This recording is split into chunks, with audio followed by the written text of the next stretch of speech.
raise up our hands right tuzane now. imitima yacu imbere y'Imana. So bring your hearts closer to God. Tugeze imbere y'umutwaro ukomeye. You have come before the mighty man. Umutware ari we wenyine ufite ijambo ku buzima bwawe. He's the only one who can say something upon your life. Ijambo rya nyuma. He has the last word on Iyo tuvuga you. ijambo rya nyuma, When we say the final word, ni ukuvuga ngo ijambo rye riza nyuma which means his word, y'andi majambo atandukanye yaje kuri wowe. his word comes after other different words on you. Ni ufite ijambo rya nyuma He's the one with the last word ku buzima bwacu. upon our lives. Uwo nguwo ufite ijambo rya nyuma ku buzima bwawe, The one with the last word upon your life, mubwire ngo ndaje mu bwiza bwawe. tell him, I'm coming to your glory. Ndaje mu bwiza bwawe. I'm coming to your glory.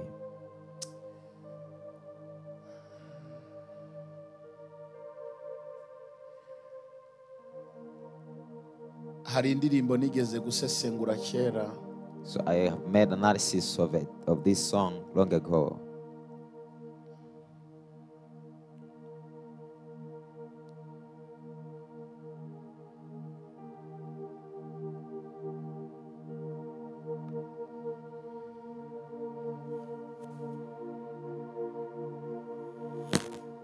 Ivuga ku muntu wageze imbere ya se.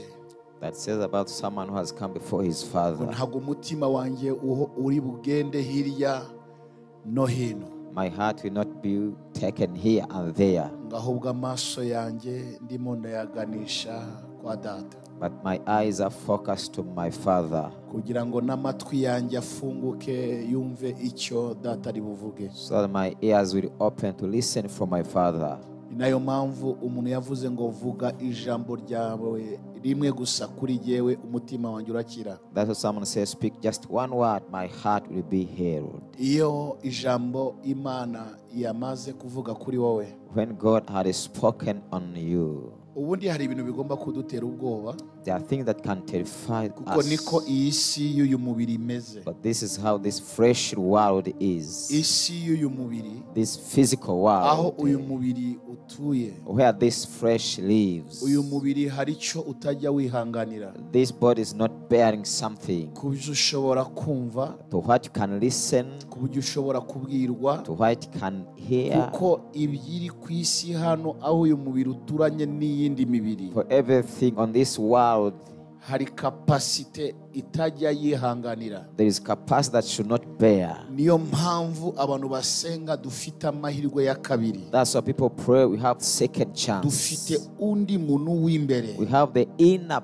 man ubasha gutsinda uyu muntu w'inyuma, who can overcome the outer man akabasha kwizera ibyo Imana ivugana n'uw'imbere. and can believe what God is speaking to the inner Uw'imbere man. agatanga assurance ku w'inyuma, And the inner man will assure to the ko outer icyo one. uw'inyuma arimo To kumva the one the outer is listening kidahuye n'icyo Imana ibwira uw'imbere. is not the same that the one in inner man Uyu listening. w'inyuma agira confidence The outer man had iyo confidence uw'imbere yasobanukiwe imbaraga zindi zidasanzwe. when the inner man have realized the special power. Aho niho wowe ufite agaciro gasumbya ak'abandi. That's why you have more value than the Aho others. niho ufite amahirwe asumbya ay'abandi. That's why you have more opportunity than the others. Dufite amatwi abiri, We have two ears. hari uku gutwi dufite There is this kind of ear kugendanye n'iyi system y'umubiri, according to the system of the body. dufite n'ukundi gutwi kutaboneka And there is invisible ear ariko gufite system y'ibitaboneka. with the system of the invisible. Ariyo mpamvu twaje gusenga. That's why you have come to pray. Kandi ijwi ryawe rindutira amajwi yose namanumva. Aha, wabyumvise neza? Do you understand?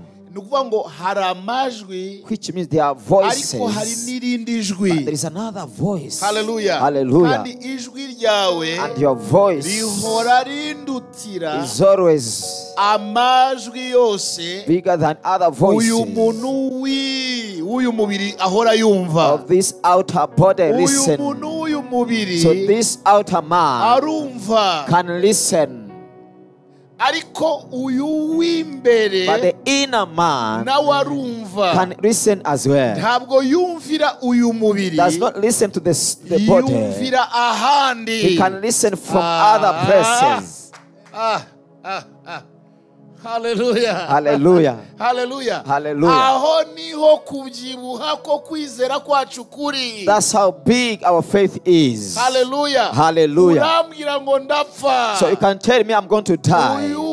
Uyu w'inyuma The outer man akaba azi neza icyo urupfu ruvuga, knows about death. ariko uw'imbere But the inner me azi neza ko is sure that yahawe isezerano he has a promise rivuga ngo that says ntabwo uzapfa, you shall not ahubwo die, uzarama. but shall live. Hallelujah. Hallelujah. Bituma rero uw'imbere That caused the inner me asobanurira uw'inyuma so explain to the outer ngo man ibyo wumvise that what you have listened ntabwo ari byo. is not true. Hallelujah. Hallelujah. Yes. Yes. Hari abantu bari kubyumva neza. So do you understand this? Akabwira And we uw'inyuma tell the outer ibyo man wumvise that what you have ntabwo heard ari byo, is not true. ahubwo ukwiriye kumva But you ibi, have to listen ntabwo this. uzapfa. You shall not Niyo die. mpamvu iyo uvuze That's why when you speak out, ijwi rivuga the outer voice risohokamo imbere that comes out of you, riza guhamiriza uyu it comes to w'inyuma confirm to the outer icyo man uw'imbere yumvise, for what the inner man can listen. akabisohora mu kanwa ke, And then confess out. ahamiriza To uw'inyuma just confess the ko outer ntacyo man. ari bube. To confirm that he not Hallelujah. die. Hallelujah. Niyo mpamvu So that's why uw'imbere they want the inner abwira man. We uw'inyuma tell the outer ngo man umunyantege that the ke weak man, navuge ko akomeye, let him say strong. umukene A poor man navuge ko should atunze, say he can have much. umurwayi The sick navuge ngo ni person muzima. says he is whole.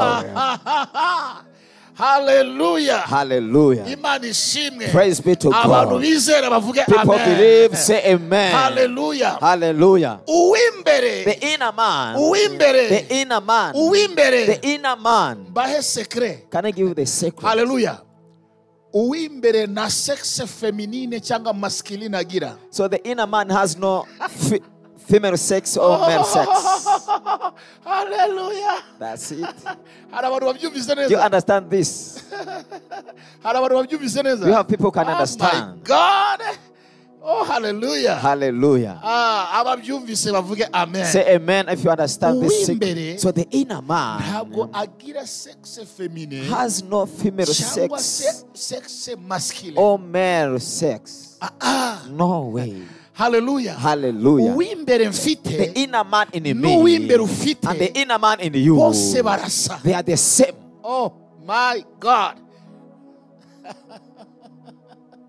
Iri jambo ni ubwa mbere ndibabwiye, This is the first time to say this. ariko ndashaka kukubwira But I want to tell you, uw'imbere so the inner man ngendana that I walk with nawe uw'imbere and the inner man in you ugendana that you walk with, ni bamwe imbere y'Imana. they are the same before God.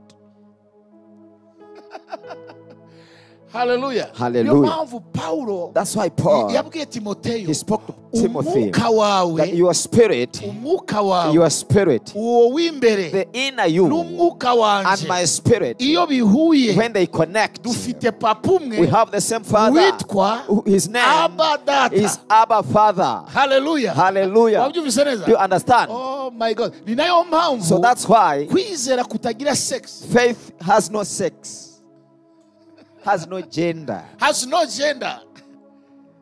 Hallelujah. Hallelujah. Hallelujah. Hallelujah. Ntabwo kwizera So faith n'imyizerere and our beliefs, bigira they don't have gender. gender. Ntabwo bigira They don't have. They inkomoko don't have source ya hano ku isi. of this world. Hallelujah. Ibifite inkomoko So what have the source n'amafamiye of families ni uyu nguyu is w'inyuma. the outer man. Afite adresse Has the address ya famille. of his Ariko family. uw'imbere, But the inner man, jewe nawe me and you, duhuje adresse we imwe. have the same address. Hallelujah. Hallelujah. Uw'imbere So the inner me ngendana that I walk with nawe uw'imbere and the inner you ugendana that you walk with, dufite adresse we imwe. have the same address.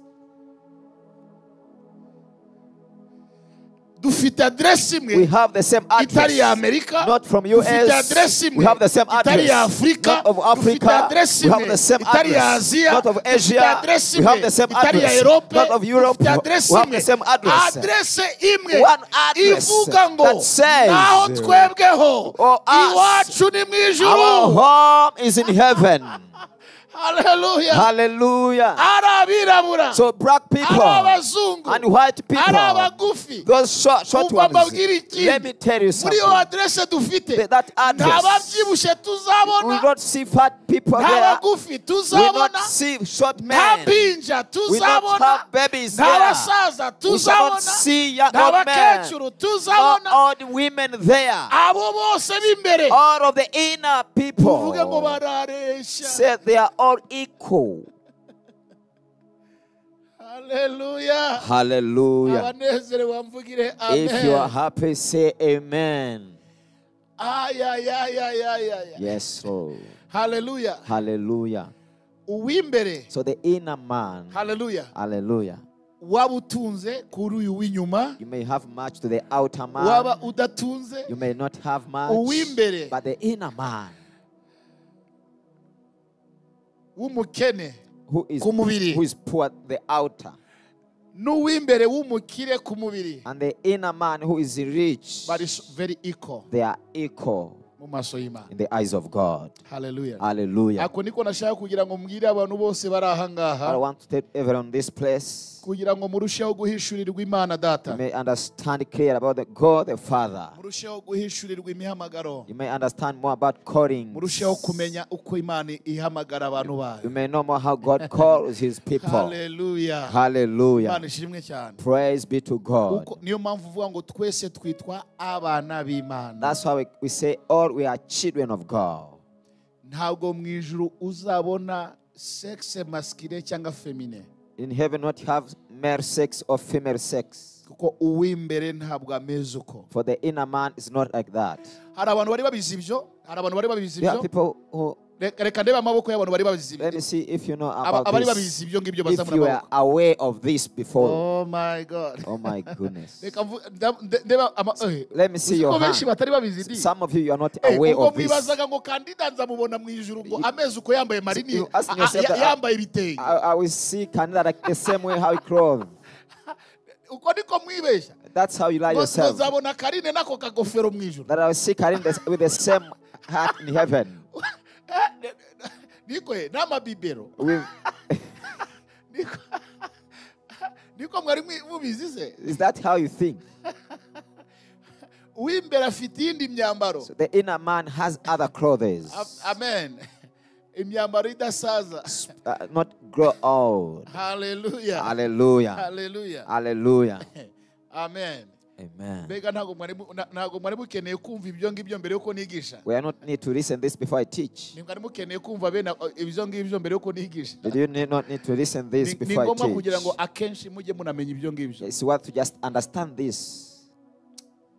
Hallelujah. Hallelujah.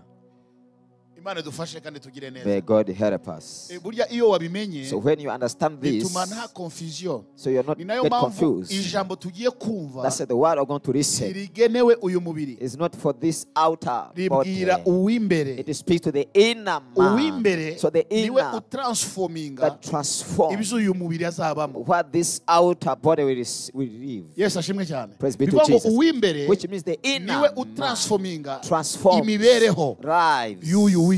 of the outer man. Niwe ugendana amabanga. That walk with the secrets. Uw'imbere niwe ugendana The amabanga. inner man walks with secrets. Agendana amabanga He y'Imana. walks with the secrets of God Imyaka n'imyaka. for many years. Uw'imbere So the inner man, niwe ubika he's the one that keeps ububiko bwiza. this good Afite store. ububiko He bwiza. has a good store. Amen. Amen. Aho uzagera no mu So masaziro. to your old age, Uw'imbere akaba afite archive. the inner man has archive. Archive yo kutibagirwa. The archive, not forgetting Ibyo Imana yavuze. of what God has said. Naho uw'inyuma But the outer yibagirwa man, vuba. he forgets easily. Uw'inyuma yibagirwa The vuba. outer man forgets easily. Kuko iyo uw'inyuma When the outer man iboneye ibyo yashakaga had seen what he needed, ariryamira. he just sleeps. Arimerera He's neza. just well. Uw'inyuma we The outer apfa man kuba yabonye igisubizo has yashakaga. already received the answer. uwo mwanya pi. So immediately, Hallelujah. Ibyo mubimenye. so understand this. Uw'inyuma So the outer iyo man, yiboneye when he has received ibyo kurya, what to eat, ibyo kunywa, what to drink, iyo yiboneye aho when he has kuryama, received the place to iyo sleep, yiboneye akazi, when he received the job, aribagirwa. so he forgets. Ariko uw'imbere But the inner man ameze nka alert. is like alert. Kuko arabizi Imana, systeme y'ubumana. He knows the divine system of God. Arabizi ibyo agendana. He is aware of what he's Nubwo working with. uw'inyuma atabyitayeho, Maybe the outer man care ariko not. uw'imbere we But that the ni inner, alert. he's always alert. Agendana alert. He's always sober. Hallelujah. Hallelujah. Agendana alert. He's always Ni nayo alert. mpamvu uw'inyuma ashaka gutwara uw'imbere aho ashaka. That's why the outer man won't take the inner man where he Ariko is hari there. aho uw'inyuma But agera ahakanga. that is where the outer man is stuck Akavuga ngo no. and say, no. Ahangaha no. So this place, no. Sinkwemerera. So I don't allow you. Akaresista. I can resist. Akaresista. We resist. Kuki So aresista? why is he resisting? Kuko agendana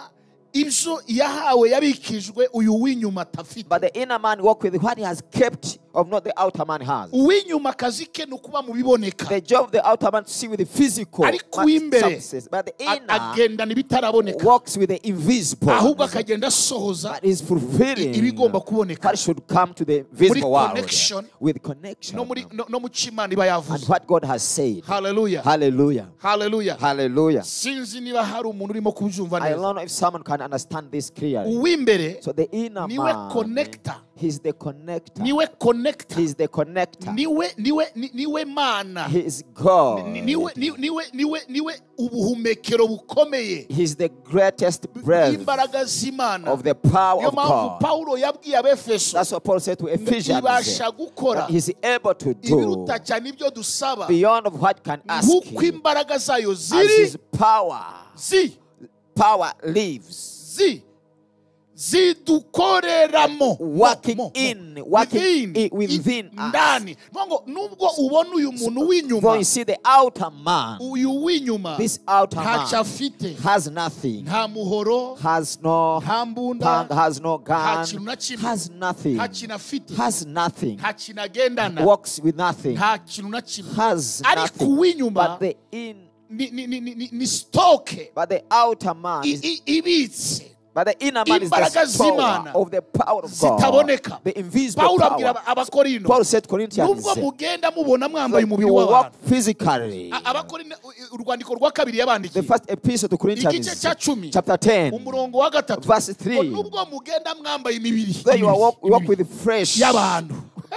bodies of We people, noneho arabivuga, but him speaks mwambaye clearly. imibiri You y'abantu, have physical fresh, ariko intambara yanyu but your war ntabwo ari iy'abantu, is not of ntabwo man. ari physical. It's not physical war, Intambara yacu but our hari war. isi itaboneka, So the invisible hari world, ikirere the kitaboneka. invisible Aho niho ring, intambara that's zacu why our war zisenya, can destroy, zivanaho, can remove, zikuraho, can remove, kugira ngo ubuzima so that your life bw'uyu muntu w'inyuma of the outer man uzagere we mu come cyerekezo to the direction Imana yamuremeye. that God has created him for. Turagenda twambaye We imibiri, walk with physical y'abantu. bodies, ariko but mu ntambara in our battlefield, Ntiturwana nk'abantu. we don't fight like men. haleluya Hallelujah. ntiturwana We don't nk'abantu. fight like Hari people. abarwana They are nk'abantu, fighting like ariko men. twebwe But abasenga, we who pray, twebwe we abizera who believe, dufite iyindi we ntambara have another spiritual war itarwanwa that is not fight n'amakofi. by physical kicking.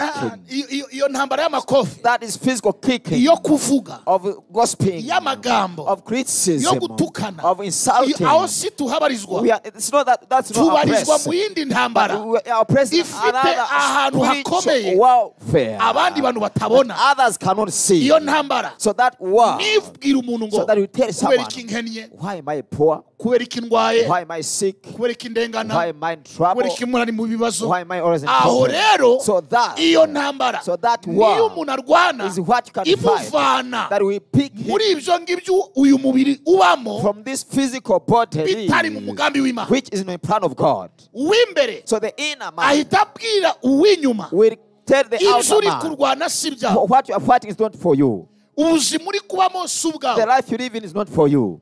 aho uri kurara si ahawe, You sleep in the wrong place. raporo baguhaye si wowe. That report is not for you. Ah, niko bimeze. Is that true? Uw'imbere agakonekta n'uw'inyuma. The inner man connect the outer man. Uw'imbere agakontrola uw'inyuma. The inner man controls the outer man. It's when you need down. Ufukamye hasi. So you have knelt uri down kumvira uw'imbere. because you obey the inner Uzamuye man. amaboko. You have raised your Uri hands kumvira uw'imbere. because you obey the Watuye inner amagambo man. meza. You confess good Uri words. kumvira uw'imbere. So you obey the inner man. Uzamutse So umusozi. you have gone up to a mountain Gusenga. for prayer. Uw'imbere For the uramwumviye. inner man, you have obeyed him. Ufashe amasengesho. You have taken prayers. Uw'imbere But umwumviye. you obey the inner Uw'imbere man. The arakubwiye. inner man will tell Nawe you. urabihakanye. Then you deny. Muhise muhuza So inama. you come together Yuko in a mugomba meeting kuhaguruka. that you should stand up. Ukabirwaniriza That you hamwe. fight Niyo mpamvu together. ubona That's why you can see uw'imbere the inner man. iyo afatanye n'uw'inyuma. When he joined together the outer Ibyo man. uw'imbere akora What the inner man does. n'ibyo uw'inyuma akora. The same the outer Iyo man bihuje do. hamwe. When they come Bibyara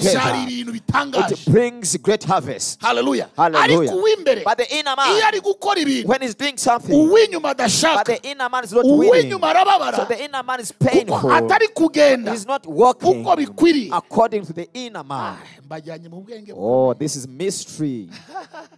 Mbajyanye ahandi hantu. This, I'm taking you somewhere. Oh. Reka mbagarure. So let me bring you back. Imana dufashe cyane. May God help us. Zamura amaboko yawe. You can raise up your Buri muntu hands. wese kukumenya ngo uw'imbere n'inyuma. To understand the inner and the outer man, it's like Nabyo mystery. birasaba guhishurirwa. So you need to have a revelation. Ariko kugira ngo umenye uyu w'imbere, But for you to understand the inner man, uyu muntu w'imbere, this inner man, Imana imaze kurema umuntu. after God creating a man, Bibiliya ngo yamuhumekeyemo, the Bible says he breathed into his nostril. yamushizemo, yamuremyemo uwundi. He created another man in him. Uwo yaremye muri uwo muntu The one God created in him, niwe wakanguye uyu w'inyuma kubaho. he's the one that awakened the outer man to live. Yamaze guforma umuntu, After forming a man, yari aho ngaho, a man was laid down. ariko ishizemo umwuka wayo, When God breathed into him, ishizemo aribwo bugingo budapfa, that was life, soul. wa muntu aza kuba umuntu muzima. That man became a living man. Niyo mpamvu uyu w'inyuma That's why the outer man ararambirwa, can get tired, ariko uw'imbere ntabwo but the arambirwa. inner man can't. Uw'imbere ni Imana. Uko For the- Imana itarambirwa, For the inner man is like niko God. n'uw'imbere atarambirwa. As how God is not getting tired, that's why the inner man could not get tired. Uw'inyuma ararambirwa, The outer man could get tired. arananirwa, Can- kuko niko system ye imeze. That's how his system is. Agira inzara akananirwa, He can get hungry and get tired. yanahaga When akananirwa. he's full, he could get tired. Uyu muntu So yarantangaje. this outer man is amazed me. Uyu muntu agira inzara, This man could get Uyu hungry. w'inyuma. The outer man and getting tired. yanarya agahaga. When he's full, getting tired. Donc ibintu byose Everything, uyu w'inyuma the outer man, adafite uw'imbere umukangura, without the inner man to awaken him, cyaba ari ikibazo. that will be a challenge.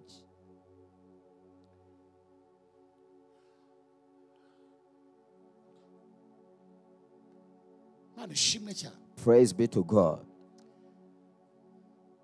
Ako ga mwakabwiweho Imana ibafashe. So may God help you to understand this. Nababwiye ngo I have told you, imbere y'Imana, so before God, imbere y'Imana, twese ku isi yose, on the whole mu world, kintu nkubwiye utazahura nacyo, for what you not meet with uyu w'imbere wanjye n'uwawe So the- batazabona, the inner me and you, what they will not see. nta mpinja muzabona, You will not see young people, nta basaza babies. You will muzabona, not see old men. nta bakecuru You will muzabona, not see old nta women. mugore muzabona, You will not see mothers, nta women. n'umugabo You will muzabona. not see men.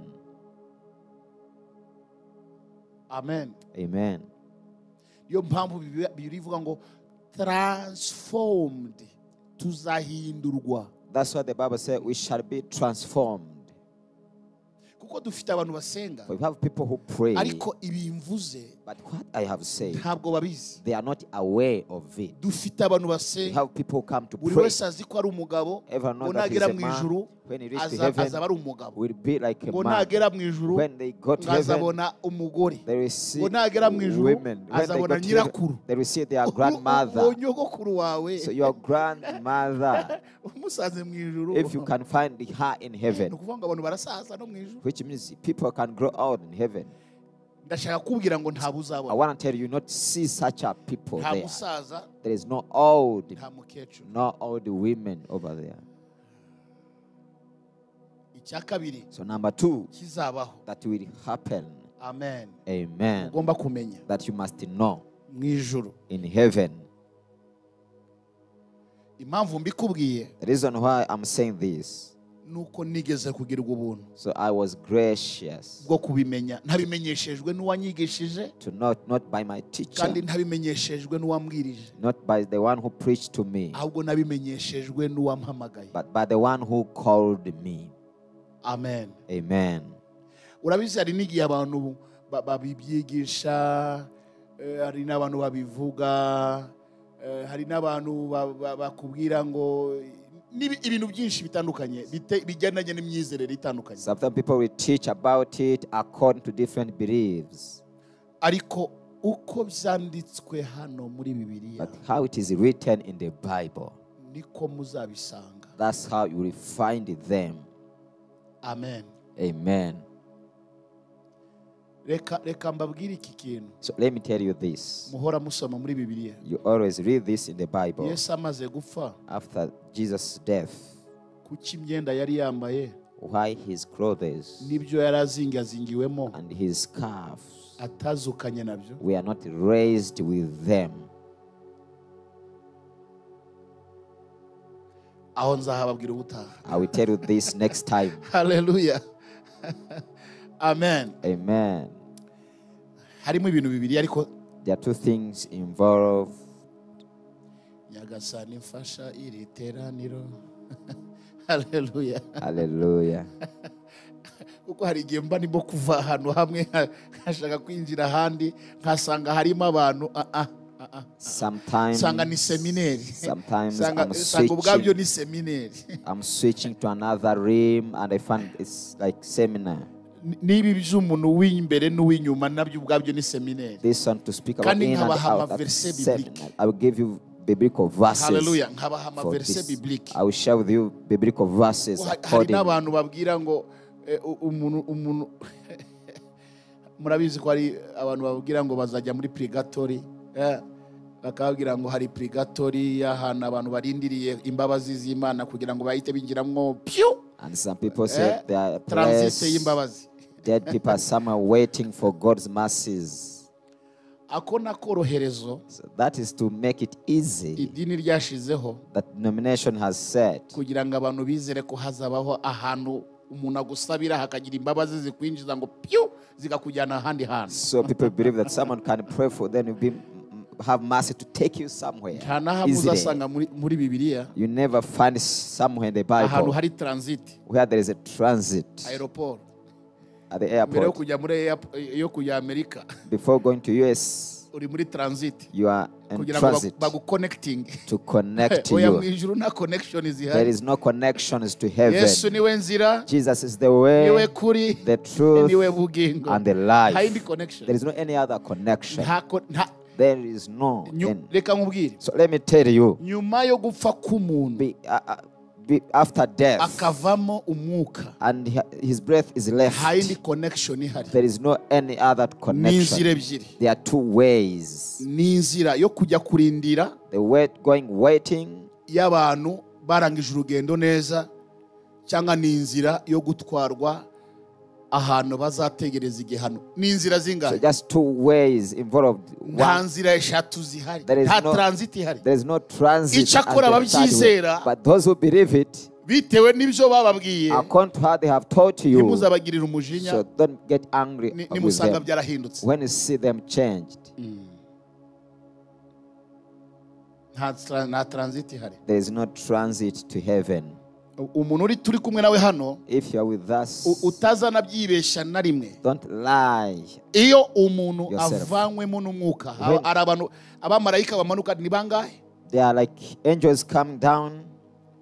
hari abamarayika bavumwe ari bo bakorana na Satani. They are cast angels, they are serving the devil. Hari n'abamarayika b'Imana baba batumwe kujya kujyana umuntu urangije urugendo rwe neza. Angels of God who are sent to take the one who was dead. Mbibona n'amaso yanjye uko. I can see this with my physical eyes. Hari igihe kimwe nigeze kugenda ahantu. Sometime I was walking somewhere. Nari ndi muri office hano. I was in this office.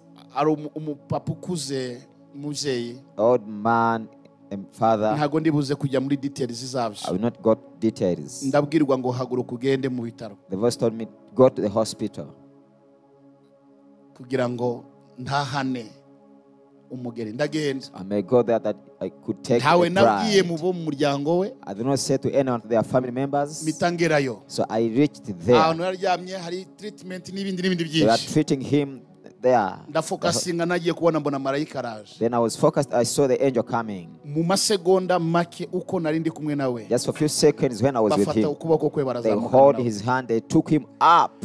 Bivuga ngo, so which means nta ibindi bintu birebire. There is no any other issues. Abo twari kumwe. I spoke to those who are with me. Ngaho I say urugendo rwarangije. So he's already dead. Kandi arangije urugendo rwe neza. And he's end up with good. Ni bake babona ayo mahirwe. There are few people who can get that opportunity. Amen. Amen. Now is in the transit. But other transits, they are not there. Amen. Amen. Ariko uyu munsi kuki navuzaho? But why am I focusing on that today? Kandi nanifite topic tugomba kuvugaho. And I have a topic to speak about. Wenda hari umuntu wayasenga agashaka kumenya ibyo. Sometimes someone was praying, want to know this. Noneho Imana ikamfasha kugira ngo abyumve neza. And God help me for him to understand this. So who pray that may God give them good end? If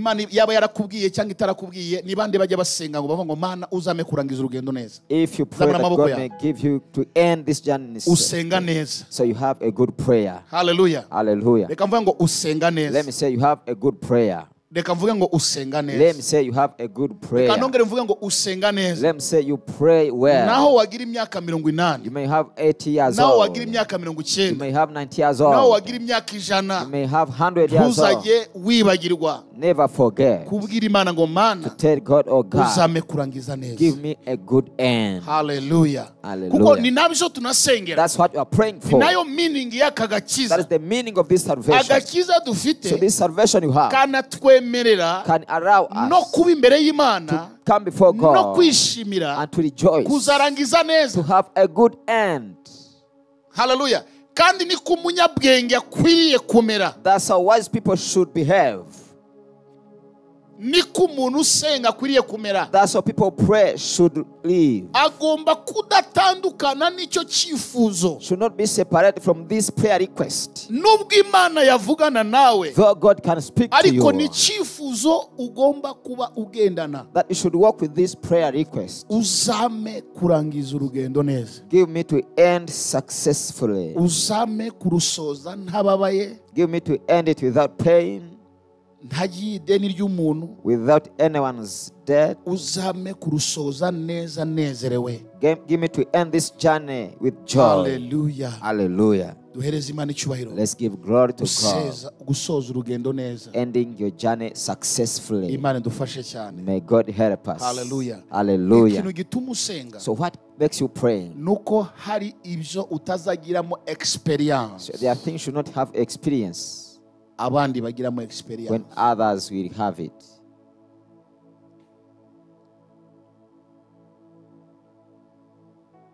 Amen. Amen.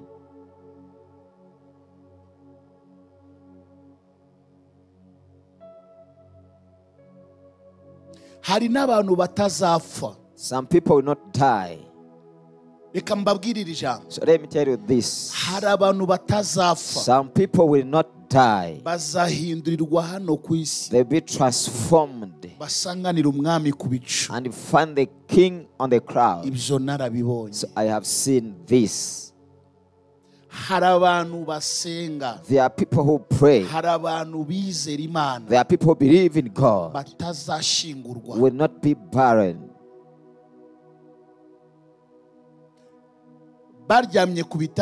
So they are on bed. They may be walking on the street. They may be in a plane. They may be in ship.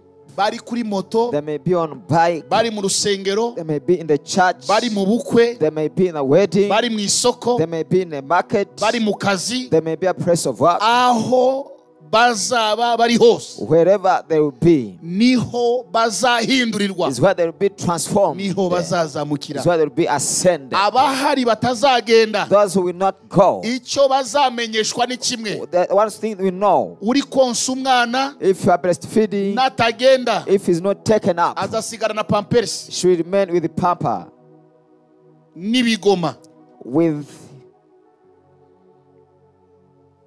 azasigara n'ibigoma. So we remain with uryamye. So those who are sleeping, azasigara. So we remain n'imyenda, with clothes, nuko yari yoroshe, and how he was covering his bed sheet. The one together in the same bed aze gusigara n'imyenda, will live with clothes, cyangwa bombi bagende, or be taken together. uri mu modoka, the one in a car. ngaho ibaze rero pilot agende mu ndege, wowe uri muri iyo ndege. Imagine the pilot is taken up, you in the same plane. Pilot utwaye indege, the pilot azamuke, will be taken up, abagenzi bari muri iyo ndege, and people in the same plane, hagira batari buzamuke, some will remain. Ese iyo ndege izagira continuity ya hehe? Where is the end of that plane? Imana dufashe cyane. May God help us. Ariko wowe ntabwo uzaba uyirimo. So for you not be in that plane, Imana izaba yaraguteguye. God has already prepared. Duhereze Imana icyubahiro. Let's give glory to God. Abari mu bwato, so those in a ship, bizagenda gute? What will happen? Umumotari ugutwara, a bike riding you, akazamuka, and be taken iyo up. moto izaguhagarika he? Where is the end of that bike?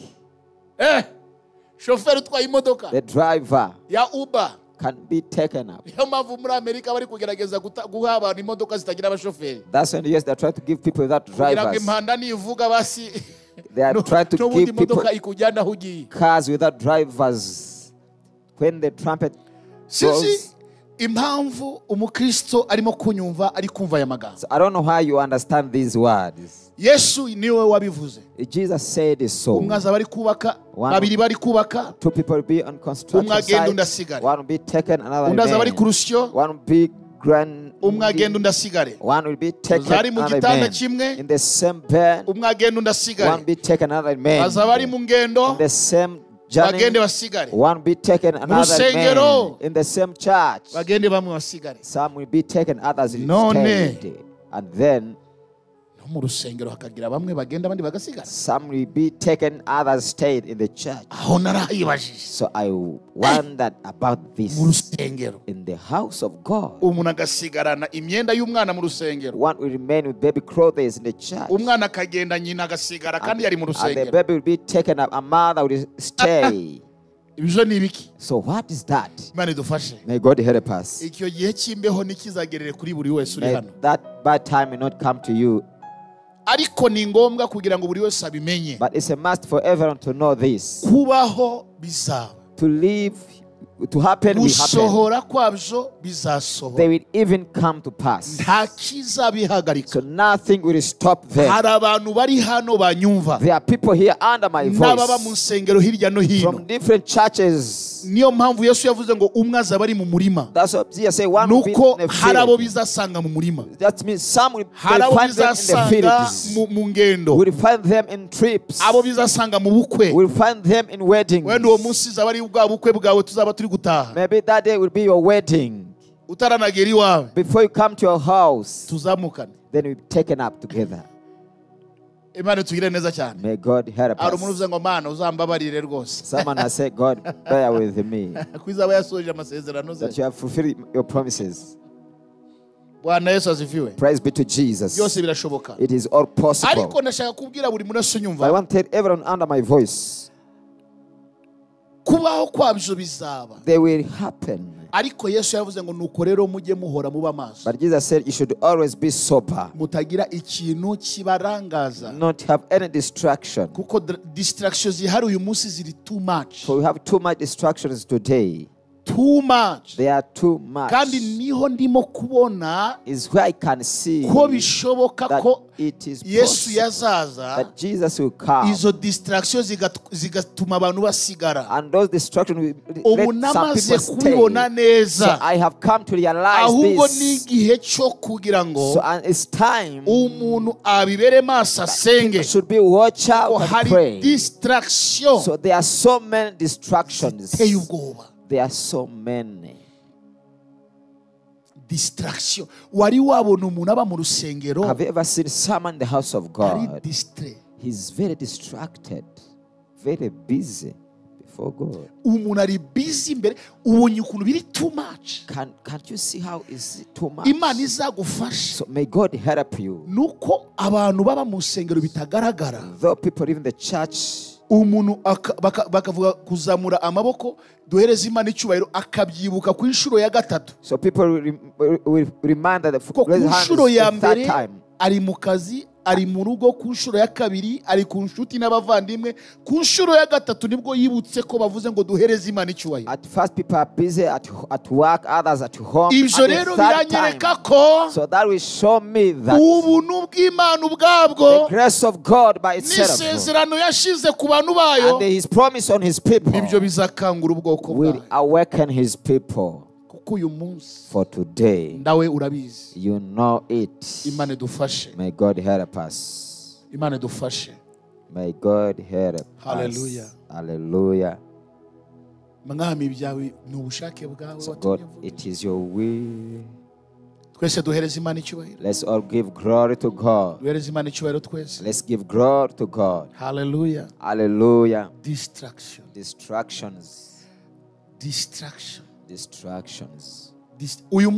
So today,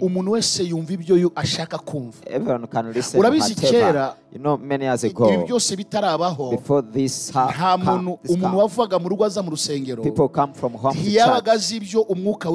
We not know the preparation of the Holy Spirit. You may willing or not, you will listen what was planned. But it is not the same today. So today, it's like someone with a fish. And he knows he can prepare this fish. Then I can eat whatever I need. So today, there are people who can choose to listen what they want to listen, which is good. To one side, what you see that not edifies, you have rights to not listen them.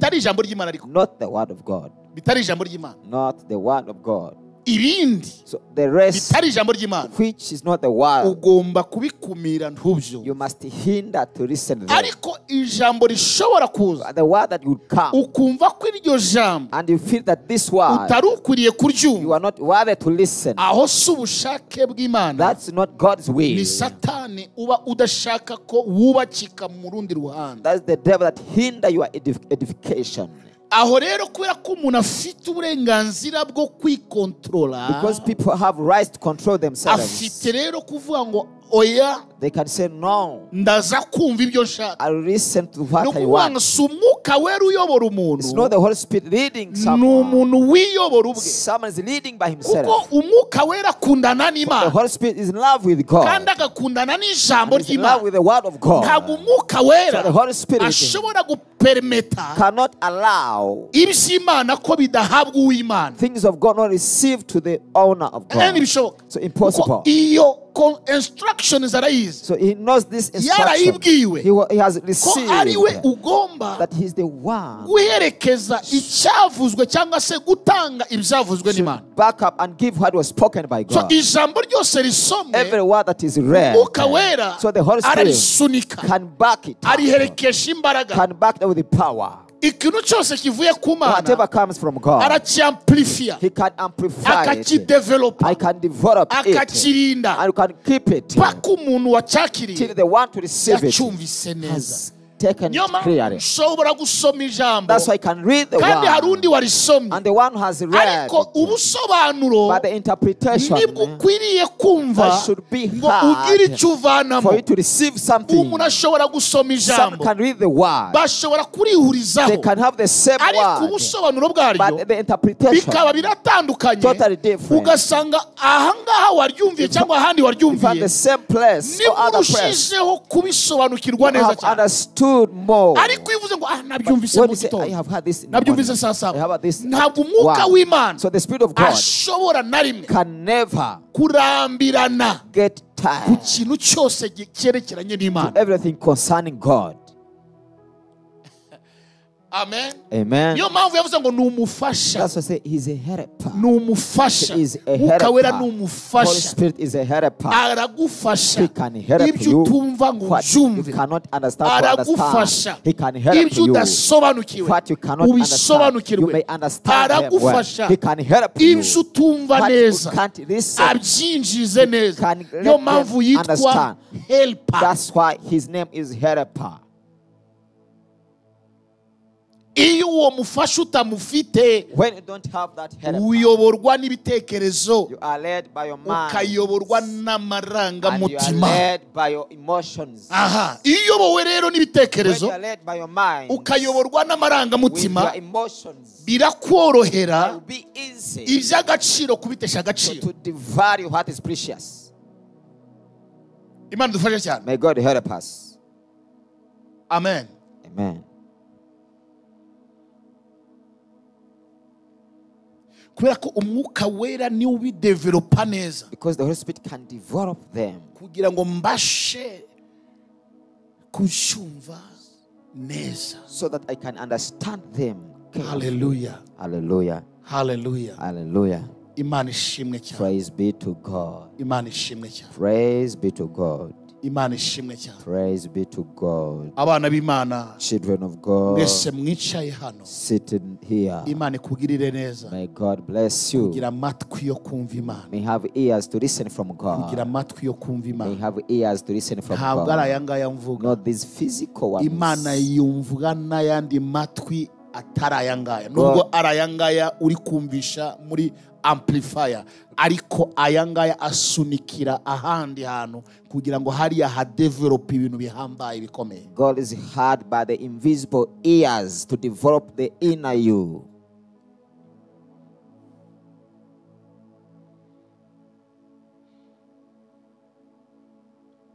Niyo mpamvu umuntu yumva inyigisho That's why people can hear teachings. akajya kubaza umukozi w'Imana. They go to ask a man of God. Iri jambo uyu munsi naryumvise mu buryo bushya. So I have heard this word in a different way, in a new way. Nibyo ibimuga biragenda. Is it true lame can walk? Nibyo ibipfamatwi birumva. Is it true deaf can listen? Nibyo impumyi zirahumuka. Is it true blind can see? Umuntu ukuze wabisobanukiwe wabibayemo akabwira wa muntu ngo nibyo. He who is mature with experience can say yes. Ariko ntabwo arigera bibona. Because he has heard but not seen. Arabisoma ariko nta pratique yabyo. He had read but not Urabizi ko practiced hari yet. abantu babigisha. You know there are people who can Ariko teach, ibyo bigisha but their teachings bitajya muri pratique. are not practical. Ariko ikintu gitangaje. But what is amazing, Buri muntu wese ufite uko yize hano everyone without agahabwa diplome mu kazi mu ishuri at school ko atagumana iyo diplome should not stay with the same diploma itabasha kujya gukora icyo yayiherewe. without its purpose. N'ijambo ushobora kuba ufite muri wowe And the word can have in you ridashobora kugira icyo rikora ku cyo wariherewe, that cannot do something according to how ntacyo you byaba received, bikumariye. that should not be benefit on you. Ni nayo mpamvu byitwa idini. That's why it is a religion. Idini rivuga ibyo ridapratika. A religion speaks what is not practical. Rivuga ko Yesu ari umwami. Speak that Jesus is the Lord. Rivuga ko Yesu akiza. They say Jesus can Ariko heal. ntabwo ryemera iyo divine healing. Does not allow that divine Ko healing. niyo babonye ahantu ibyo pratique zibaye But when they see practical healing, like that, baraharwanya. they can fight Ko against. basoma For they read ibitakorwa, what is not practical, ibidashirwa mu bikorwa, is not put into practice, nabo ubwabo badatinyuka gukora, they cannot try to do it, kuko nabo barashobora kubikora, for they can do it, ariko banga ko abantu babacishamo amaso, but they can't allow people to just banga ko abantu babafata uko ukundi kuntu, they can't allow people to take them in the different way, bikaba ngombwa ngo wowe nibyo baguhaye n'ubyizera birakureba, so they can see if you believe it, it's up to you, cyangwa niba utabyizera gumukongo, if not remain the same, ariko pratique yabyo, but it's practical. Niyo mpamvu Yesu yaje kubitandukanya. That's why Jesus came to differentiate yaje kubivuga, he came to say so, no kubishira mu bikorwa, and put them to practice. Niyo mpamvu yabivuze neza. That's why he spoke this muri clearly. Luka igice cya 4 from Luke chapter 4. Dore ibyo ngibyo ndi kubabwira, behold what I'm speaking about, bisohoreye mu matwi yanyu. they have come to pass into your ears. Mwarabyumvise, you've heard about it, ariko mugiye kubibona, but you're going to see it by your eyes. Hallelujah. Hallelujah. Murabyigishwa, you have been taught about ariko it, mugiye kubibamo, but you're going to live, ni nayo mpamvu nugira ibyago umunyedini mukicarana, that's why when you seated with the ikintu gikomeye akora, something powerful that can do, kuko numuhanga mu kwakira ibidakora, there was people to receive what is not working, ariko nawe ukaba umuhanga mu kwakira ibyo wizeye ko byakora. The wise man to receive what is izo ntambara ebyiri ntabwo zikorera hamwe. Those two battles cannot come the same place. Imana dufashe cyane. May God help us. Hallelujah. Hallelujah. Kuko nta munsi n'umwe umunyedini ashobora kukubwira ngo birashoboka, arabisoma ko bishoboka, ariko ntabwo akubwira ko bishoboka.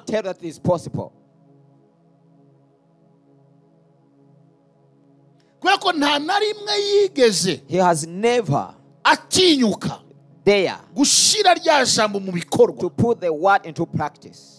Niyo mpamvu Yesu yaje aravuga ngo bisohoreye mu matwi yanyu. It is fulfilled before you. Bisohoreye mu matwi yanyu. It is fulfilled before your ears. Hallelujah. Kuko n'umuntu wese wizera, for whoever believes, hari ibyo azakora will do something bitandukanye n'ibyo, different from what.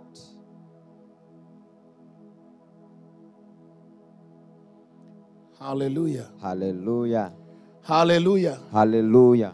Hallelujah. Hallelujah. Hallelujah. Hallelujah. Hallelujah. Hallelujah. Hallelujah. Hallelujah. Abahawe umugisha, hallelujah. If you are blessed, hallelujah. Abahawe umugisha, hallelujah. If you are blessed, hallelujah. Abahawe umugisha, hallelujah. If you are blessed, hallelujah. Erega mwebwe ba mama, you mothers, ntago mumeze nk'aba mama bandi batasobanukirwa. You are not like other ignorant mothers. Mwebwe ba papa, ntago mumeze nk'abandi badasobanukirwa. You are not like others ignorant men.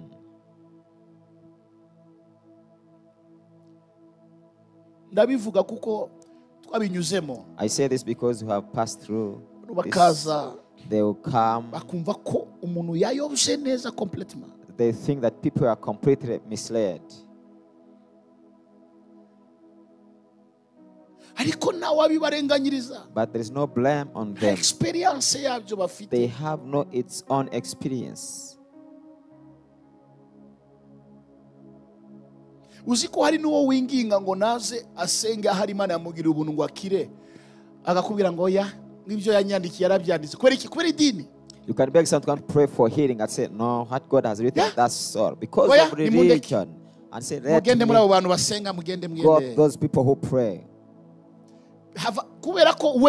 because in him harimo no kudakunda idini, ahubwo harimo no kumva ko niko bimeze. It's not just loving religion, just say it's that's like ntabwo arahishurirwa ibintu biri surnaturel. He has not revealed supernaturally. No. Niba uko bimeze niko bimeze. It's just like that. Niba uko biri niko biri. It's just like that. Kandi nibyo. And that's true. Mu gitondo ubuzima bwe bukarangira. Then his life ends next morning.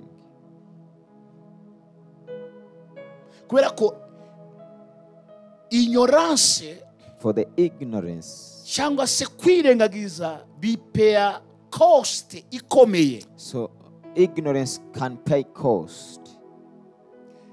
Ikintu cyitwa guhinyura cyangwa se ukwirengagiza byishura igiciro kinini. So you can pay a high price for ignorance or neglecting. Ariko abantu basobanukiwe muri ubwo buntu, for people who realize that grace, baherwa ubuntu, they receive by grace. Kuko ignorance, for ignorance, yishura cost iri hejuru. You can pay a high price for ignorance. ariko guca bugufi no kubaha, but humiliation and obedience bizana ubuntu, will bring grace, kandi ubwo buntu and the same grace bukagirira neza umuntu, will bless someone. iminsi ye For the rest, ikiyongera ikaba. his days will live more. Hallelujah. Hallelujah. Ni nayo mpamvu ntuzarizwe n'umuntu utigiriye imbabazi. That's why don't cry for people who have not mercy by themselves. Oh yeah? Uzi icyatumye umwana wa Yayiro akira? You know why? The reason why the Jairus' son get Inyuma healed. hari ignorant yari iri inyuma ye. So behind him there was An ignorant ignorance. person. There was ignorant person behind Ngo him. mureka agende. I said, let him go. Wirusha uwo mugabo. Don't make him Dore tired. kanashizemo n'umwuka. So he's already dead. Ignorance yashatse ko Yayiro Ignorance want Jairus ajya gushingura umwana w'imyaka 12. to go and bury his 12 Kuko years umuntu old. ufite ignorance Just for the one with ignorance mu buzima bwe, in his life. bivuga ngo we Which means he yakwemera ko Yesu aza. cannot allow Jesus to come to Ashaka him. no kubuza He want to stop umuntu wateye intambwe, the one who has taken a ashaka step, ko umwana we agirirwa that he want imbabazi, his son to be healed, ngo mwihorere. and say, let him. Yayiro aravuga, oh, Jairus said, mwigisha, no, master. dore noneho byarangiye. Priest is already Yesu done. arahagarara, Jesus stood arahindukira ngo and turned around. tugende He iwawe. said, let's go to your home. Iyo Yayiro agira ignorance, If Jairus had ignorance, yari he gushingura umukobwa we. would bury his daughter. Ariko kuko atitaye inyora iri inyuma ye, Because he did not care about the ignorance behind him. yakurikiye Yesu, He followed Jesus aciye bugufi, humbly asubira inyuma. and went back. Yayinyora ayisiga hanze, He left the ignorance outside yinjiramo, and he entered abwira agakobwa byuka, and he said, daughter, rise up. karabyuka. They rise up. Uwungutse ninde? Who benefited? Uwungutse ninde? Who Ni nayo benefited? mpamvu abantu benshi baba inyora ntabwo bunguka, That's why ignorant people can't benefit. bazahomba ubuzima bwabo They will bwose lose to the rest of their until the lives. rest of their lives. Kubera ko ignorance, Because the ignorance, you pay a high cost you can pay a high cost for because of the ignorance. ignorance. Kubera Ni ubujiji. nayo mpamvu Imana ivuga ngo That's what God my says. people Abantu are banje perish for bararimbutse lack bazize of knowledge. kubura ubwenge. Why? Kubera Bivuga ngo iki? nta perish iriho. Which there is no perishing. Perish iri ku bantu Perishing baba is ignorant. people who are ignorant. Ntabwo uzayobora Imana uko uyobora inama yo mu kazi wawe, You cannot lead God according ngo to niko your uzayobora work Imana meeting. mu bumana bwayo. That you lead God to his divinity. Ntibishoboka. That is Uko impossible. ubuzima bwawe buyobora, How you lead your niko life. uzayobora spiritual things. That's you think you read that. Ibyo the spiritual thing. ushaka, ibyo ukora ushaka, So what you are ngo doing, niko no mu bushake bw'Imana uza and kubihindura. you think that's how you make it in the Ntabwo will ariko of bimeze. God. That's how. Hari God. ibintu bigomba gusigara inyuma, Something must stay behind. ukinjira ahandi muri Then presence you got another presence ishobora kugira ikikumarira. that can benefit you. Hallelujah. Hallelujah. Igira ikikumarira. That can do To something God for be you. all the glory. Icyubahiro kibe cy'Imana. Amen. Amen. Twahinduye gato hanyuma mite mfata umwanya wo gusenga. Let's change and have time to pray. Uyu munsi So today, dufite ijambo rivuga so ngo we have a topic umuyaga. that says storm. Hallelujah. Hallelujah. Umuyaga A wind, ukuriho a storm on you ugeze ku iherezo. is over now. Uwo muyaga uzenguruka ku buzima bwawe. That storm around your life, Uwo muyaga uzenguruka mu buzima the bwawe same storm in your life, ugeze ku iherezo. it has come to an end. Iyo tuvuga umuyaga When you say the storm, mu buryo bwa siyansi, so with the science, tujya tunabibona we always see n'abantu bize ibya meteo people who are educated with meteorology. bagerageza gupima ibiro by'umuyaga They try to weigh the niba muri wind noro cyangwa side cyangwa est aho uza guturuka ufite ibiro binini byinshi. from north or east. Hari abantu West. bazi gupima ingano There zabyo. are people on how to measure wind. Iyo tuvuga umuyaga, When you say about wind, aha hantu turi, so in this place, umuyaga udahari when there is no wind, ntabwo twabaho. we cannot live. Iyo tuvuga When umuyaga, you say about wind, umuyaga ufite byinshi a wind has many ushobora gufasha ku muntu that can help to kugira ngo someone abeho, to just kuko survive. n'umwuka wose duhumeka Every breath you have ni umuyaga. is just the air. hari n'abahanga bashinzwe guklininga umuyaga kugira ngo umererwe neza. Abantu bashinzwe ibya climate baroza umuyaga kubitewe n'ibintu by'ibyuka bishobora guhumanya uwo muyaga, bikaba byakwica ubuzima bw'abantu.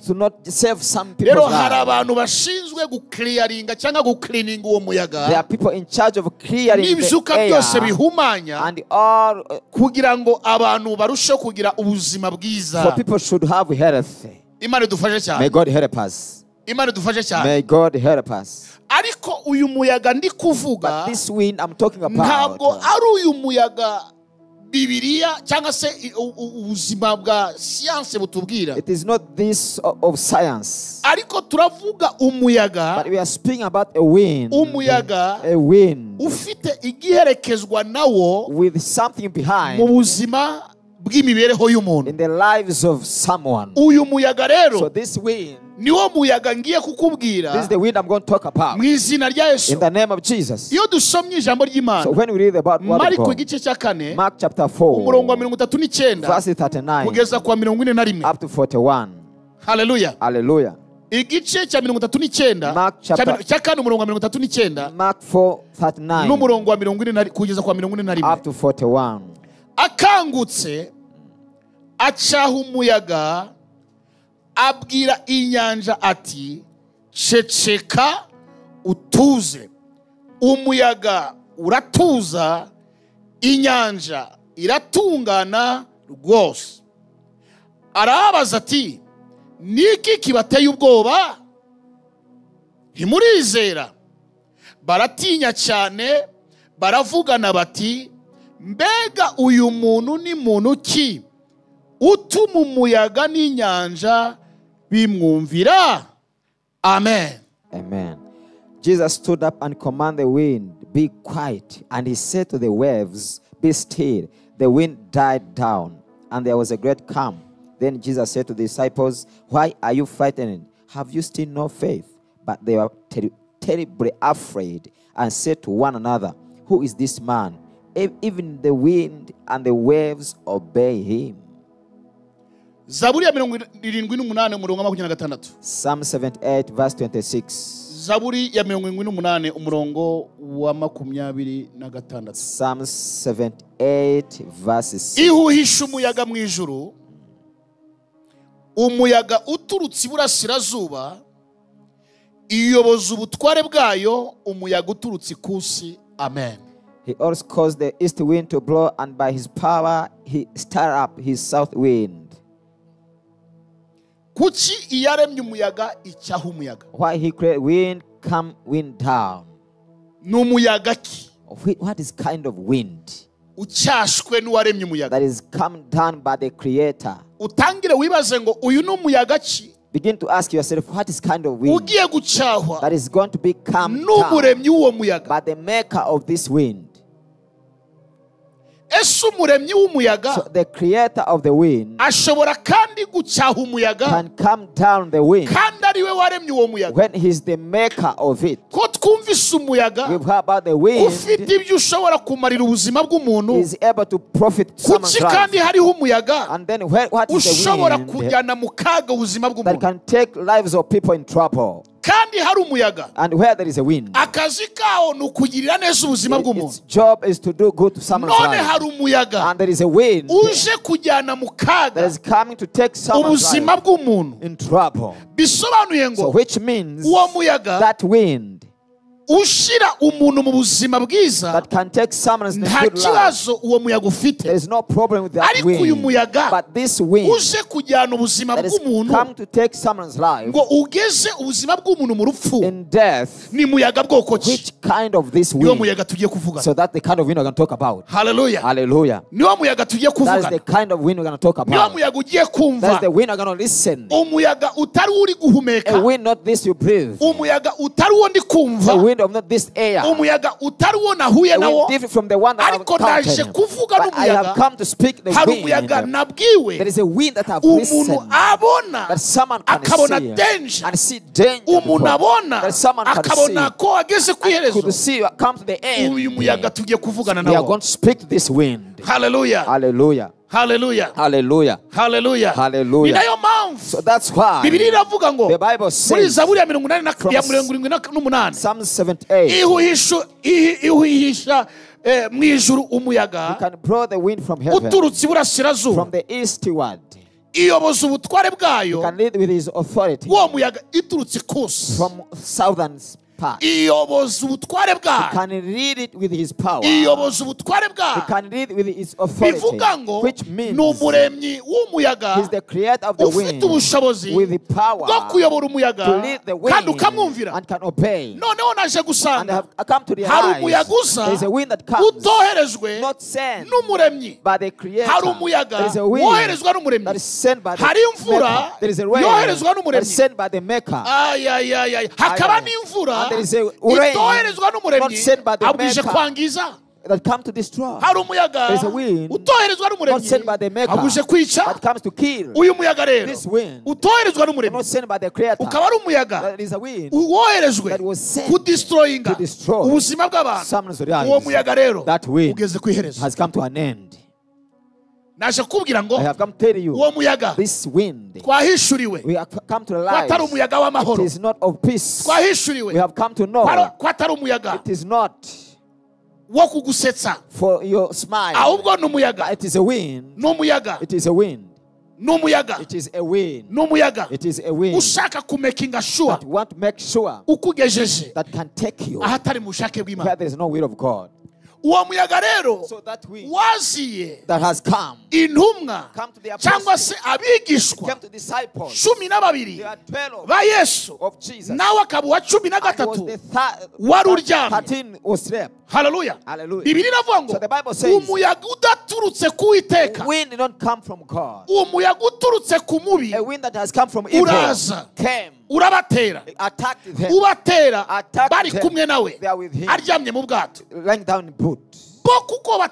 For them, they are not aware. So the image of that wind, they are not aware. The source of it, what has brought it, what the cause. So that wind attacked them. They start taking here and there. Water will come to their boat. Boat was overwhelmed. They fetched some water. They fetched some water. They could pass there. We'll take them the other side. They would pass by. We'll take them there. I want to tell you, every wind taking you not the will of God. So today, that wind is going to be calm down. He's going to calm down. He's going to be calm down. So the same wind, though it has image of wind, it is not normal that has come from God. For every wind that comes to kill has not come from God. So they cried out. They wept. And say, Master, save our lives. Master, we are dying. Master, when Jesus was awakened by the noise of people who are calling upon him. I don't know the time you spend calling upon him. I don't know the time you spend noise. I don't know the time you spend crying. I don't know the time you spend asking. But today, he's going to be awakened. There's something you're not able to do. Hallelujah. Hallelujah. Satani afite forme nyinshi. The devil have different forms that it can come kugira ngo ayobye ubuzima bw'umuntu adasobanukirwa igitero yaje gutera. To mislead someone that not understand the attack that has come on him. Afite forme nyinshi. Has different forms. Reka ngubwire. So let me tell you. Satani. So the devil. Numu strategic plan. He's very a strategic planner. Mutagira Satani ni wa mugabo mubona bashiraho amahembe. Don't think the devil is the same man with horns. Bamushiraho imukara. You see him black. Ntabwo ari black. He's not black. Ntabwo ari brown. He's not brown. Ntabwo ari white. He's not white. Satani ntabwo ari uko ameze. The devil is not like that. So many people, bazi ko Satani ni wa wundi babona n'amahembe. They know the devil is the one you see with horns. The devil has no horns. The devil has no image.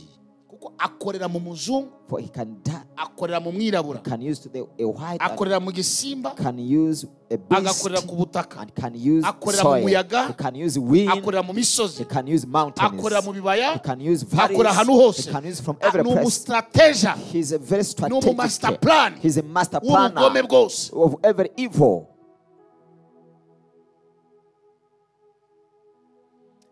Satani, so the devil, you always say, get behind me. He's not a baby. He's not a He's not a man. He's umuntu. Wibuke ko Satani ari marayika wavuye mu ijuru. Remember that the devil is the angel, fallen angel from heaven. Commander. He was the chief yari marayika w'umucyo. He's the angel of light. Lucifer. Which means ni marayika w'umucyo. He's the angel of light. When they say the army, what is the army? What the army has? The army walk with what? The army has what? Army sleeps where? The army lives where? So the Bible says, Satan, so the devil, something like that run around, want to devour someone. Every opportunity comes, the devil can see, cannot have mercy on you. Number one, there's no any single devil. He never get saved.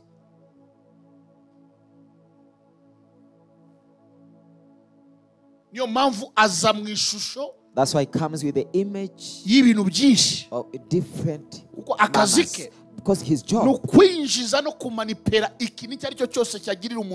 is to manipulate and bring something that can harm someone's life.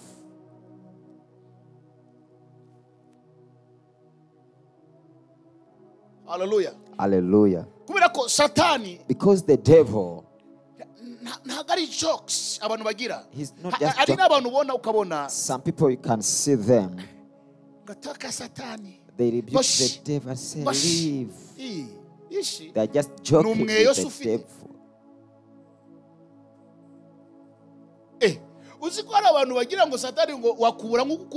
Some people think the devil can just whip like that. If a soldier comes to your home with armed, can you say, get? Can you say, go? Why people are perishing? You fight with the wrong. You fight with what you don't know. The day you stood up and know the battle you have. It's not of flesh and blood. The devil can't get tired. Cannot get discouraged. Can't sleep. He has no sleep. 24/7. He has run around the whole world with his command all over the world. Just a second. Every second he's there and here every second. That's why when you are joking, he knows how to beat those who are joking. He's very determined.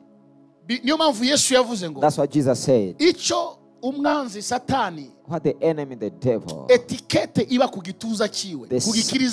the signpost on his has three criteria. He came to steal, to kill, and destroy. There is no any other mission. There is no any other mission. The devil has no mercy to forgive someone who was created by God. Someone with a divine direction. So has no mercy. He's not compassionate to a young baby in the womb. imbuto iri mu nda akagerageza uko ayivanamo azane trouble ayivanemo niba utagirira impuhwe agakecuru n'ubundi kazapfa n'ejo utagirira umusaza usigaje iminsi mike who are you kwanza wowe umuntu ugifite imbaraga ni wowe ashaka amenagura imbaraga zawe umuyaga Bibiliya yatubwiye Yesu yararyamye akanguka turapfuye Yesu ngo yinjire muri discernment ngo arobanure umuyaga uwo ari wo asanga umuyaga winjiwemo n'umwanzi Satani kugira ngo umuntu yicwe n'umuyaga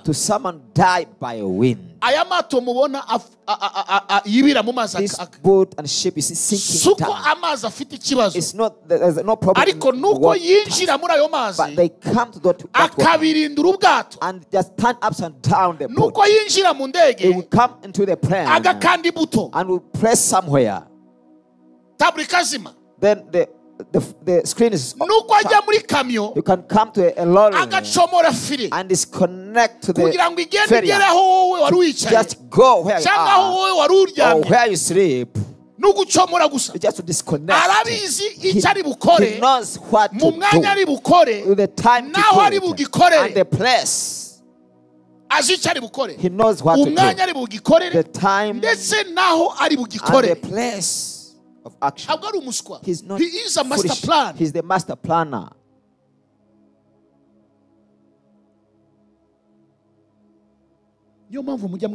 That's why you ask yourself, how someone who prays can be ambushed, a certain ambush, and fall into that trap.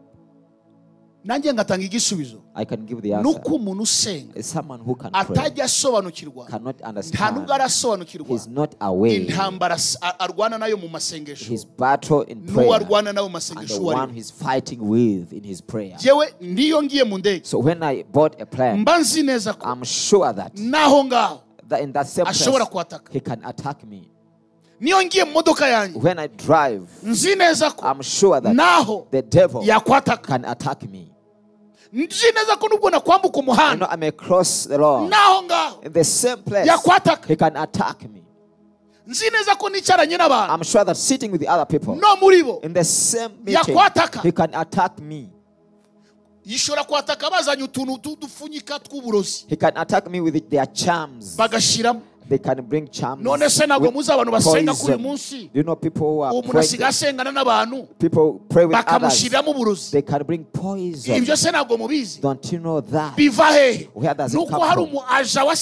A satanic agent sit in their midst. Have you until people who pray and you find someone is called Satan because he's some people. bakamujyana ahantu wa muntu akajya kwisobanura cyangwa se agafungwa kubera iki n'umuaja wa Satani wigize intama ariko kandi ni Satani yicaye muri mwe ariko yicaye mu bantu hari abantu bashobora gukurikirana ubutumwa nta butumwa bashaka barashaka ururimi runyereye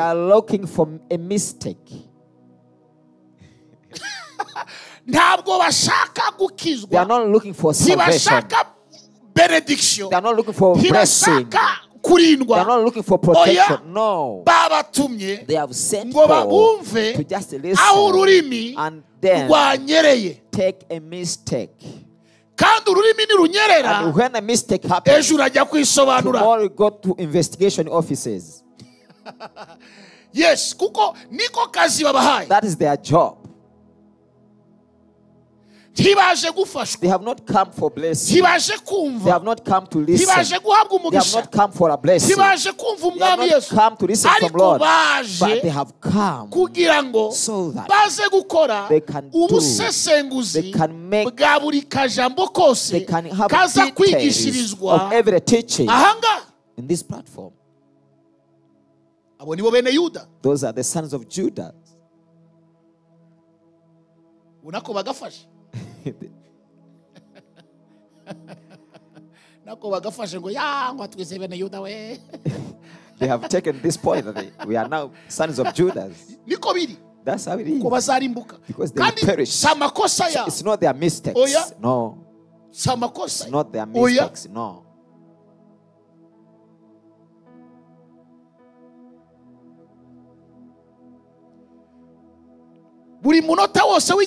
Every minute of every teaching, they are making details. They are making analysis of every point. Every point. So we not be touched by the word. They are looking for what they have sent for. That's why Judah, he was not touched by Jesus' teaching. He had to see a basket full of money. But he's not touched by how Lazarus was raised. Not touched by how Jairus' daughter was raised. No.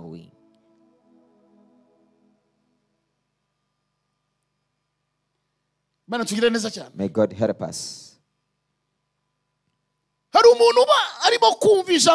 Someone can listen this one, but listen this flesh.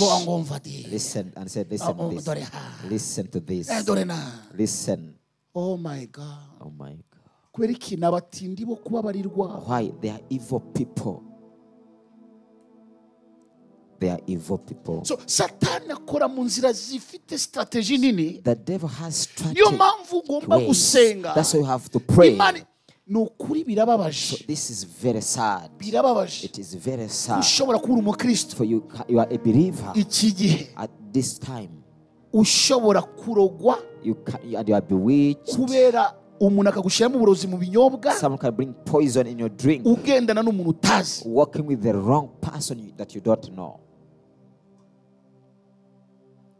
Uyu munsi Imana igufashe. May God help you today. Uwo muyaga ugiye gucahwa. That one is going to be calmed down. N'izina rya Yesu. In the name of Jesus. Uwo muyaga ugiye gucahwa. That is going to be calmed down. N'izina rya Yesu. In the name of Jesus.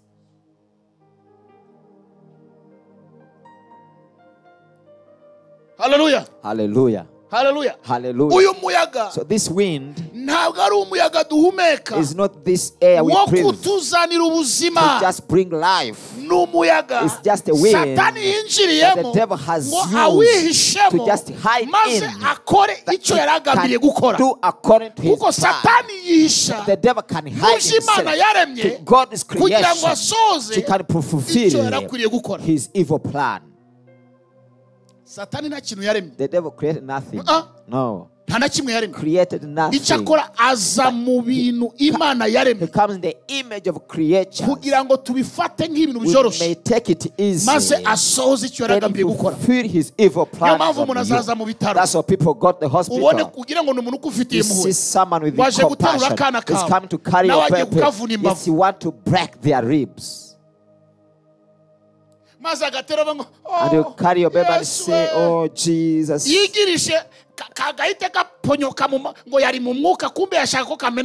As if you're in the spirit and say, you want your baby broken. And so I was in the spirit, but you want his neck be broken. But you, because you have mature in prayer, you for you to know the one that the devil can use and fulfill his evil plan. He entered through the wind. He can turn upside down that the disciples of Jesus could die. He came with the image of a wind. So he saw wind. When Jesus walked to see a wind, this was not normal. He said, in that wind, there is Lucifer inside. There is the devil inside. And he said, you wind, I calm you down. be still. The devil came out of the wind. He said he came out of the wind. He came out of the wind. He came out of the wind. He came out of the wind. When he came out of the wind, the wind was at peace. He said, I was no issue. Someone came into me. So Jesus saw the wind. He found that the same wind. It's not just normal wind that he was created. But in the same way, there's something hidden inside. I want to declare every hiding place of the devil to come and destroy, to come and kill, to come and steal. Jesus is standing. Jesus is standing. Jesus comes and hides. And hide to the wind. Hide on the wind. Hide in the wind. So that people could see it's just normal wind. He's hiding somewhere so that people can see. You can hide in your mother-in-law. You can hide in your uncle. You can hide in your colleague. You can hide in your relatives. You can hide in people as if they are normal people. Yes, he has entered into them and hidden in them and hide in them. So today, I have come to realize the battle you've been fighting, that you're not aware the reason why. So there's something that has entered the same battle. I can't see by your eyes. Today the same battle has come to an end. That wind has come to an end. Has come to an end. I want to see people standing there. Stand where you are. Take 4 steps and say, you wind. You have come to the end. You wind. You are coming to the end. You wind. You have come to the end. I have come to know that you are hiding. I have come to know you are hiding this problem. You are hiding this problem. You are hiding yourself this sickness. You are hiding this joblessness. You are hiding this death. You are hiding this house to destroy me. I have come to know you. I'm not going anywhere. I will not go anywhere. I will not go anywhere. I will not go anywhere. So whatever you're hiding in, you are going to become down. You have come to the end. You have come to an end. You have come to an end. The devil has come to an end. Hallelujah. Hallelujah. Peter did not see what is behind the wind. James did not see what is behind the wind. John have not seen what was behind the wind. But when Jesus walked up and watched out, he saw something behind that wind. And raised up a hand. And he raised up a hand and said, you wind, come down. Because he has seen it's not just normal wind. Something behind that wind. They could tell you cancer. It's not just cancer. Something behind that cancer. They will tell you diabetes. It's not normal. There's something behind that diabetes. They will tell you joblessness. It's not normal. There is something behind that joblessness. There are debts and loans. The endless debts for the rest of your days. Your life of full of debts. It's not debts. There's something behind in debts. So today, that wind is going to be still. That wind is going to be calmed down. That wind, God has told me, we're not normal. There's no problem with wind. There's no issue with wind. But what is behind the wind, that's what they can't see. Go and tell them, I have seen it then. Say, I have seen it then.